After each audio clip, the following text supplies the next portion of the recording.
Bonjour, alors nous voici pour la fiche numéro 3 qui est Cherche et trouve. Alors nous allons avoir de besoin, qu'est-ce qu'on trouve dans la maison pour chercher et trouve? C'est vraiment pour développer la mémoire. Fait que moi, qu'est-ce que j'ai fait? C'est que j'ai imprimé des numéros.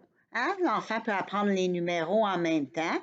Et je les dépose sur la table et je lui dis, avec la pince, va me chercher le numéro 1. Fait qu'on peut faire un camion. Ah, tu as le numéro 1, tu le mets dans le seau. Fait que ça, c'est une façon de faire. L'autre, c'est que j'ai imprimé un dessin et je veux dire, trouve-moi, montre-moi, elle est où la voiture? Ça, c'est pour les enfants plus jeunes, pour plus se familiariser avec les items. Une autre variante, c'est celle-là où, sur le côté, il a les dessins. Alors, le premier, c'est quoi? C'est un cœur. Trouve-moi le cœur dans l'image. Évidemment, celle-là est un peu complexe. Moi, je trouve que c'est plus vers les 5 ans. Fait que ça, c'est un autre. On retrouve facilement des images, cherche et trouve à imprimer sur Internet.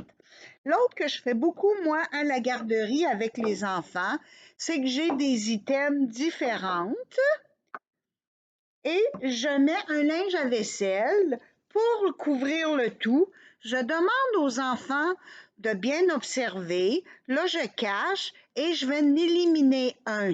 Et là, je vais enlever puis je vais dire lequel a disparu. Alors, les enfants doivent me dire c'est lequel. Fait que vous voyez, j'ai le mouton, la tasse, le chien et le dinosaure. Et je vais abrier le tout. Je vais faire disparaître un.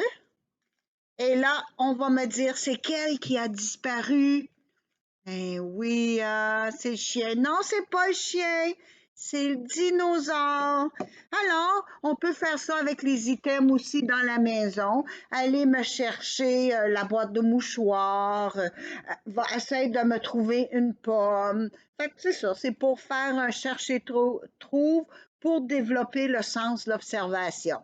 Alors, ayez des longues minutes de plaisir avec chercher-trouve.